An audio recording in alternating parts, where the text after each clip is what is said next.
Okay, number 6. Again, we have two separate functions. The first function is x cubed plus 6 to the 4th. And the second function is x to the 3rd plus 4 to the 6th. So we set up the product rule.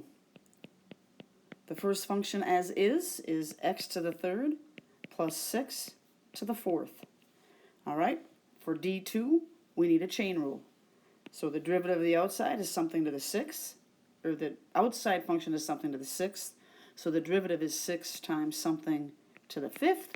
The inner as is x cubed plus 4.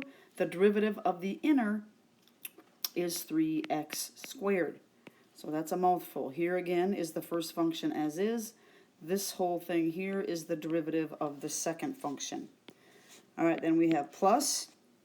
We come back with the second function as is, so x to the 3rd plus 4 to the 6th. And then we need the derivative of the first function. So the derivative of the outer is 4 times something to the 3rd. The inner as is x cubed plus 6. And don't forget, the derivative of the inner is 3x squared. So again, this piece here is the second function as is, and this piece here is the derivative of the first function. All right, so now we clean up each term. Right here, I want to put the 6 and the 3 out front. So I'm going to put 18x squared out front. I still have x cubed plus 6 to the 4th. I still have x cubed plus 4 to the 5th. Okay, when I simplify this side of the product rule, again, I have 4 times 3. I need to get that to the front. So that gives me 12x squared. I have x cubed plus 4 to the 6th, and I still have x cubed plus 6 to the 3rd. All right, so now we factor. All right, what can we pull out front? Well, we have an 18 and a 12. So that means that I can pull out a 6 out front. All right, if I look at my other common factors, I have an x squared right here, and I have an x squared right here. So each side has an x squared. I can pull that out. And that is it, because over here I have something to the 4th. There's nothing over here to the 4th. Here I have something to the 5th. There's nothing over here to the 5th. So that is the only thing that I can factor out. So now I'm going to rewrite that big binomial. All right, so the first term right here, I'm going to divide this first term by my common factors. 18 divided by 6 gives me a 3. My x squareds cancel out, and these two factors come along. So I still have x cubed plus 6 to the 4th, and I still have x cubed plus 4 to the 5th. All right, now to get this term right here, I take this factor and I divide it by my common factors.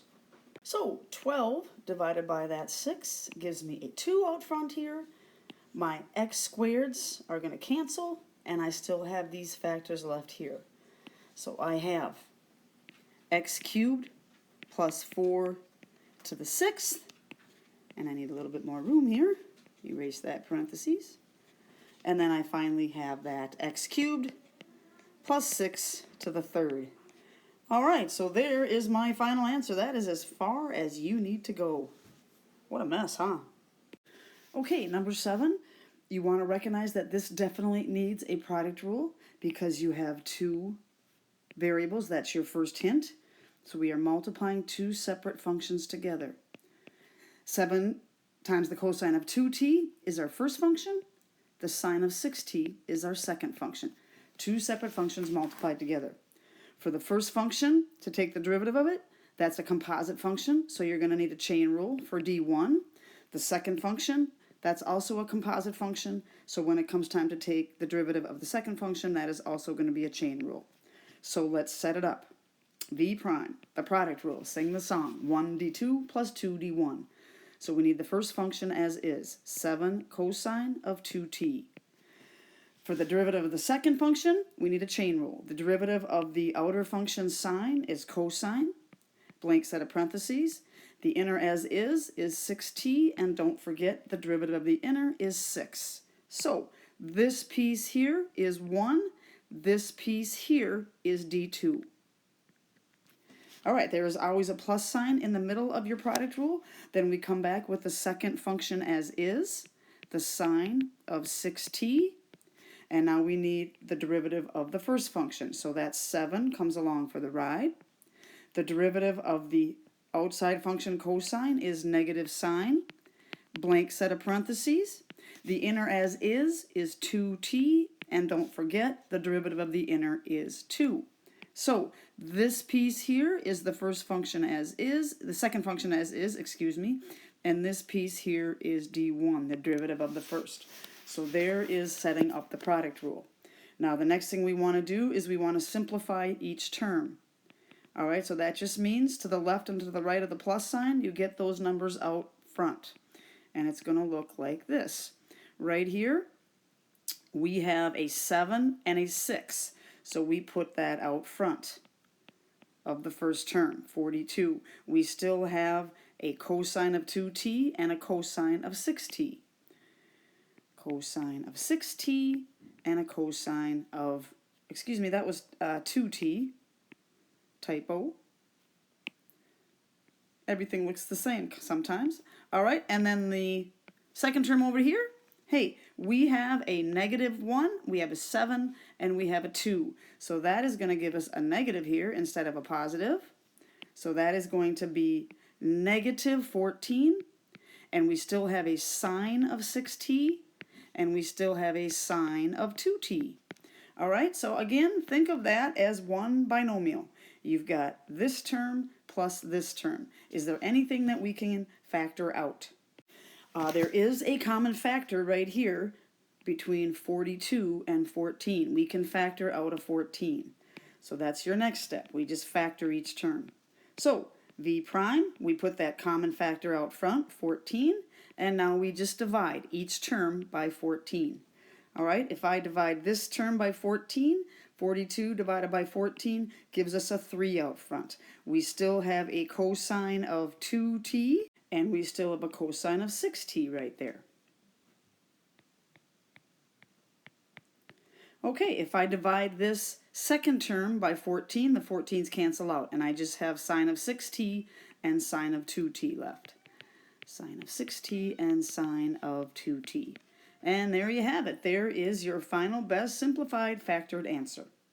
Okay, number 8. Do you need a product rule with this? Well, again, key in on the fact that there is only one variable. All right, so that's kind of a hint that that is a composite function. You have this function right here built into the sign. There is not two separate functions multiplied together. Again, your hint is there's only one variable. So this is a chain rule. All right, you need the chain right here. You do not need a product. All right, so my outer function is the sine because we're taking the sine of 5 cosine of x, and my inner function is 5 cosine of x. So this is a chain rule. You start with the chain. So y prime, the derivative of the outer, the derivative of the sine is cosine, blank set of parentheses. The inside function as is 5 cosine of x.